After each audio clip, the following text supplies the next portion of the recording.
আপনি খুবই স্বাভাবিক একটা জীবনযাপন করছেন। প্রত্যেকদিন একঘেয়েমিতার মধ্যে দিয়েই কাটছে আপনার জীবন। তার সাথে সামান্য মাথা ব্যথা, শরীর খারাপ এগুলো চলমান রয়েছে। তারপরেই আপনার জীবনে এমন একটা ঘটনা ঘটলো যা আপনার পুরো জীবনটাকেই বদলে দিল। আপনি অনুভব করা শুরু করলেন আপনার চারপাশে কেউ না কেউ আপনাকে নজর রাখছে, যার কারণ আপনি জানেন না।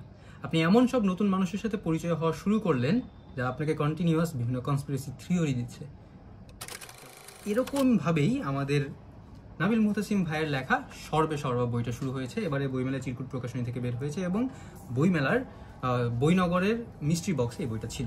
এই বইটা আমি গতকালকে শুরু করে নিয়ে একটানা পড়ে আজকে শেষ করলাম এবং টু বি অনেস্ট বইটা একটানা পড়ে শেষ করার মতোই একটা বই। নাবিল মুহতাসিম ভাইয়ের এর আগের বই আমি কখনো পড়িনি।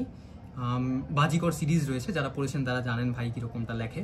এই বইয়ের গল্পের শুরুটা বেশ চমকপ্রদ হয়েছে। গল্পের প্রথম দিকের বর্ণনাগুলো একটু বোরিং লাগতে পারে।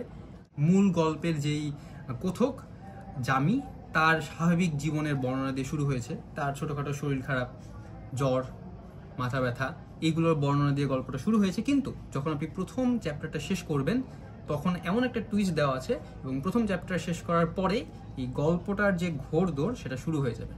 এবং টু বি অনেস্ট একটা জিনিস অনেক ভালো লাগছে, এই গল্পের প্রত্যেকটা চ্যাপ্টারের শেষে এমন কিছু কথা লেখা আছে বা এমনভাবে প্রত্যেকটা চ্যাপ্টার শেষ করা হয়েছে যে আমরা বলি না ক্লিফ হ্যাঙ্গার রেখে দেওয়া, ওই রকমভাবে যে প্রত্যেকটা চ্যাপ্টার শেষ করার পরে এমন একটা টুইস্ট দেওয়া হয়েছে যে আপনি পরের চ্যাপ্টারটা পড়তে বাধ্য হবেন এবং ঠিক এরকমভাবেই 320 পৃষ্ঠার এই বইটা একটানা শেষ করে ফেলতে পারবেন। এই বইটাকে যদি কয়েকটা ভাগে ভাগ করি, প্রথম 1/3 গল্পের আগানোটা একটু স্লো মনে হলেও স্লোটা ডেলিভারেটলি ছিল। পরের 2/3 গল্পটা একেবারে বেশ তরতরিয়ে এগিয়ে গিয়েছে। আরেকটা ওয়ার্নিং দিয়ে রাখা উচিত, এই গল্পে একটা 18+ সিনের বর্ণনা আছে, বিবরণ দেওয়া আছে। সো এখানে একটা অ্যাডাল্ট সংকেত দেওয়া থাকলো। আর আরেকটা জিনিস একটু অড লাগতে পারে, এখানে গল্পে কিছু ক্ষমতার কথা বলা আছে, কিছু পাওয়ারের কথা বলা আছে। তো এইটা সুপার পাওয়ার, সুপার ন্যাচারাল পাওয়ার, নাকি কোনো ম্যাজিক্যাল পাওয়ার, নাকি এটা ওই সাইফাই স্টোরির মতো কোনো সাইন্টিফিকভাবে কোনো পাওয়ার বাড়ানো হয়েছে কিনা, এটা নিয়ে একটু কনফিউশন লাগতে পারে গল্পের মাঝামাঝি পর্যায়ে এসে। আবার গল্পের মাঝামাঝি পর্যায়ে এসে এমন কিছু কনস্পিরেসি থিওরি চলে আসবে আপনার সামনে, আপনার খুবই অবিশ্বাস মনে হবে। কিন্তু গল্পটা শেষ পর্যন্ত যদি ধরে থাকেন তাহলে বুঝতে পারবেন যে এই ক্ষমতাটা কোত্থেকে আসছিল বা এই কনস্পিরেসি থিওরিটা শেষ হয় কোন জায়গা পর্যন্ত।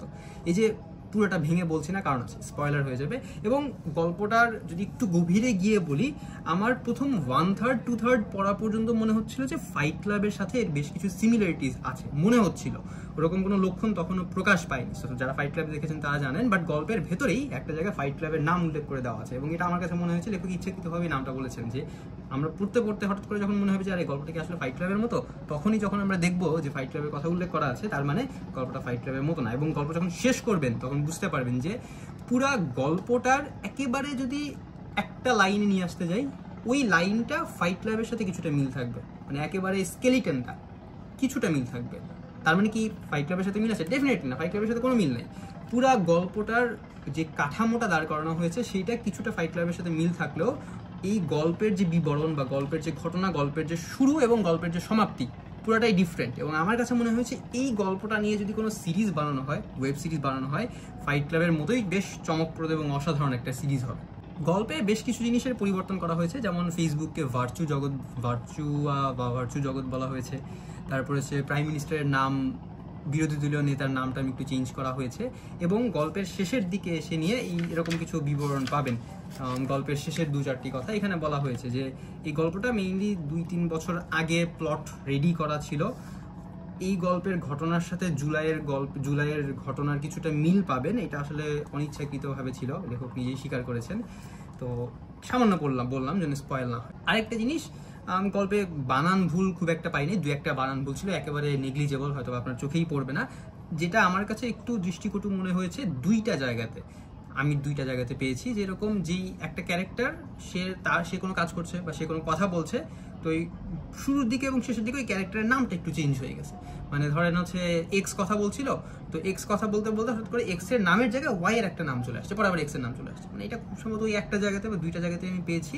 তো ওই 1-2টা জায়গাতে জাস্ট নামটা হয়তো বা টাইপও হয়েছে বা মিস্টেক হয়েছে, এটা আপনি হয়তো বা ভালোভাবে নোটিসও করবেন না। বাকি সব কিছু ওকে।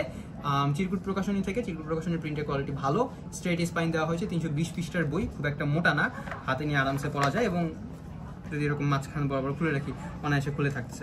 প্রচ্ছদটা অনেক সুন্দর। আমি সবসময় একটা কথা বারবার বলি, সেটা হচ্ছে যে গল্পটা পড়া শেষ করে প্রচ্ছদটা একবার এসে দেখে যাবেন, তো প্রচ্ছদের কিছু মিনিং পাবেন। প্রচ্ছদটা করেছে হচ্ছে না আরাফাত করিম ভাই, চমৎকার প্রচ্ছদ।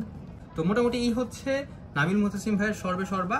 আমার কাছে মনে হয়েছে ডেফিনেটলি এটা কালেকশনে রাখার মতো বই। এখন এটা থ্রিলার নাকি হচ্ছে, মানে থ্রিলার বলতে ক্রাইম থ্রিলার, নাকি সাইকোলজিক্যাল থ্রিলার, নাকি কনস্পিরেসি থ্রিলার, নাকি হচ্ছে সাইফাই থ্রিলার, এইটা নিয়ে একটু প্যাচ লাগতে পারে। গল্পের প্রথম দিকে এসে মনে হইতে পারে যেটা আসলে কোন জনরার মধ্যে, গল্প যখন শেষ করবেন তখন সবকিছু ক্লিয়ার হয়ে যাবে।